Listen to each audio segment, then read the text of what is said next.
बाबर यूसुफजई साहब, बलूचिस्तान का क्या मसला नज़र आ रहा है आपको? हम देख रहे हैं कि वहाँ पर पै दर पे दहशतगर्दी के वाक़यात बड़े अरसे से होते आ रहे हैं। अभी अचानक से उसमें इजाफा भी हमें देखने को मिल रहा है। तो हुकूमत बलूचिस्तान ने क्या सोचा है? एपेक्स कमेटी का इजलास भी हुआ है, बड़े बड़े फैसले भी हुए हैं। तो दहशतगर्दी का जो नासूर है ख़ास तौर पर बलूचिस्तान में, उसका क्या हाल है आपके पास? बिस्मिल्लाहिर्रहमानिर्रहीम। देखें, पहले तो हमें ये समझने की ज़रूरत है कि बलूचिस्तान का मसला वाकई में है क्या। बलूचिस्तान पाकिस्तान का रकबे के लिहाज से सबसे बड़ा सूबा है। 44% जो है ज़मीनी हिस्सा वो पाकिस्तान में बलूचिस्तान का मिलता है।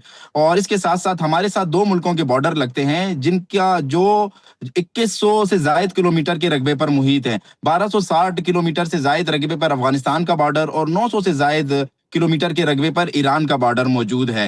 गुज़िश्ता साल मार्का हक के बाद जो है बलूचिस्तान में दहशतगर्दी की एक नई लहर आई है।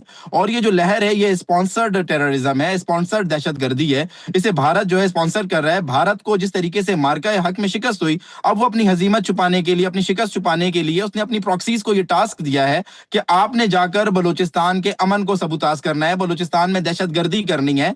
टीटीपी, बीएलए, बीएलएफ जो भारत की प्रॉक्सीज हैं, इनके अगर आप नजरियात देखें, इनके नजरियात टोटली डिफरेंट है। टीटीपी अपने आप को जो है ना इस्लाम का ठेकेदार कहती है, इस्लाम का दावेदार कहती है। और ये जो बीएलए बीएलएफ है ये लिबरल टाइप तंजीम है। ये तो इस्लाम को नहीं मानते, ये तो कलमे को नहीं मानते, ये तो जो है बिल्कुल जो है लिबरल टाइप लोग हैं। इन्होंने अब क्या किया कि मिलकर ये बलूचिस्तान के अमन को जो है खराब कर रहे हैं। टीटीपी, बीएलए और बीएलएफ के साथ मिलकर पाकिस्तान में, बलूचिस्तान में सॉफ्ट टारगेटेड्स को निशाना बना रही है, जिसमें मासूम हमारे मजदूर होते हैं, मुसाफिर हजरात होते हैं, बच्चे होते हैं, ये इनको निशाना बना रहे हैं।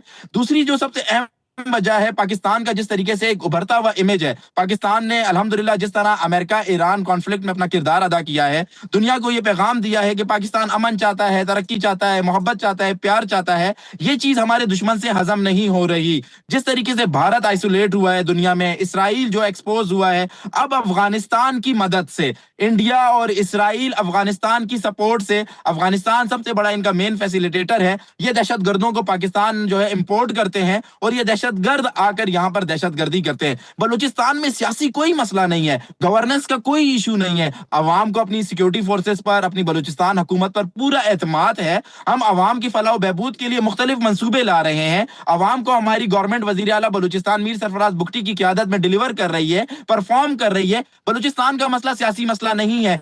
इंटरनेशनल पावर्स होल्डर्स इसराइल और इंडिया जो है वो बलूचिस्तान में इन्वॉल्वमेंट कर रहे हैं। बलूचिस्तान के लोग जब बलूचिस्तान में हम दहशतगर्दों को मारते हैं तो इनसे जो असला बरामद होता है, आपको पता है वो असला कहाँ का होता है? Made in Israel, made in India या नेटो फोर्सेस का वो $8 बिलियन का छोड़ा हुआ असला जो वो अफगानिस्तान में छोड़कर गए थे। और टीटीए जैसी एक दहशतगर्द जो हुकूमत है अफगानिस्तान में, उनके हाथ लगा था, वो इनको असला देते हैं कि जाएं इसको मासूम पाकिस्तानियों के कत्लेआम में इस्तेमाल करें। तो सियासी मसला नहीं है बलूचिस्तान का। तमाम यहाँ पर जो हुकूमत की जमातें हैं, ऑपोजिशन की जमातें हैं, सब ऑन बोर्ड हैं, सब एक पेज पर हैं। 10 दिन पहले बलूचिस्तान असेंबली में 2026 और 27 का बजट पेश किया गया। आप यकीन करेंगे ये वाहिद बजट था जिसपे एक दिन भी ऑपोजिशन जमातों ने शोर शराबा नहीं किया, हल्ला गुल्ला नहीं किया, कोई अफरा तफरी नहीं फैलाई। सबने उस बजट को कबूल किया और कहा ये एक अवामी बजट है। तो बलूचिस्तान का मसला ना गवर्नेंस का मसला है, ना सियासी मसला है, ना यहाँ की अवाम को एतमाद है। सबसे ज्यादा कुर्बानियां तो बलूचिस्तान की अवाम दे रही है। ये जो फितने हैं, जो भारत के फितने हैं, फितनतुल ख्वारिज हैं या फितनतुल हिंदुस्तान है, बाबर साहब, ये बलूचिस्तान अनरेस्ट तो हमें नजर आता है ना, बलूचिस्तान में अनरेस्ट नजर आता है। लोग हुकूमत से इतने खुश भी नहीं है, तरक्की में भी बलूचिस्तान बहुत पीछे। आपने बजट की बात की है तो इस बजट में रिफ्लेक्ट होना चाहिए कि वहाँ के लोगों को तरक्की मिले, उनको रोज़गार मिले, मुआशी इस्तेहकाम मिले। सियासी आपने बात की है, इदारों की कैपेसिटी बिल्डिंग हो, पुलिस जैसे इदारे की बात की जा रही है। कुछ लोगों का ख्याल है कि बहुत बैड गवर्नेंस भी इसकी एक वजह है, चूँकि जो काम हुकूमत ने करने, हुकूमती इदारों ने करने, पुलिस ने करने, उनकी कैपेसिटी बिल्डिंग नहीं हुई। इस हवाले से आपकी क्या तैयारी? क्योंकि दहशतगर्दी एक बहुत बड़ा मसला है, ख़ासतौर पर बलूचिस्तान का। तो आप खुद बता रहे हैं कि बहुत से मसाइल के बावजूद भी हुकूमत के पास अब दहशतगर्दी के खात्मे के लिए क्या प्लान है? देखिए, कोई अनरेस्ट नहीं है, ये तो मैं आपको वाजे कर दूं। जहां तक आप बात कर रहे हैं कि टेररिज्म है, टेररिज्म को मैं खुद मान रहा हूं। 1260 किलोमीटर अफगानिस्तान के साथ हमारा बॉर्डर है, जो दुश्वार गुजार पहाड़ी इलाकों पर, रेगिस्तान पर मुहित है। आपको पता है ये 1260 किलोमीटर का एरिया कितना है? अगर आप इस्लामाबाद से ट्रेवल करें और आप जाकर सियालकोट को भी टच करें, वो भी 1260 किलोमीटर नहीं बनता। اتنا بڑا ایک انٹرنیشنل بارڈر ہے, ملک کے اس طرف دشمن بیٹھا ہوا ہے, وہ آگے ٹیررزم کر رہا ہے, عوام کوئی انریسٹ نہیں ہے, عوام خوش ہے, بلوچستان کی عوام قربانیاں دے رہی ہے, ہماری سیکیورٹی فورسز قربانیاں دے رہی ہے. ایک اور چیز میں آپ کو بتاتا چلوں, پولیسنگ کی آپ بات کر رہے ہیں, اس سے پہلے بابر صاحب آپ کہہ رہے ہیں کوئی انریسٹ نہیں ہے, آپ یہ بتائیں پنجاب سے, سندھ سے, کہیں اور سے کوئی لوگ بلوچستان جا سکتے ہیں کیونکہ راستے میں ان کو ٹارگٹ کر دیا جاتا ہے اور وہ راستے بھی اتنے محفوظ نہیں ہیں؟ کون مارتا ہے؟ میں آپ نے دیکھیں اپنے ہی سوال میں کون انہیں جو ہے نا ان کا شناختی کارڈ دیکھ کر ان کو لسانیت کی بنیاد پر, صوبائیت کی بنیاد پر انہیں کون جو ہے نا شہید کرتا ہے؟ دہشت گرد شہید کر رہے ہیں. میں آپ کو یہی کہہ رہا ہوں کہ انریسٹ ہے, ٹیررزم میں انریسٹ ہے.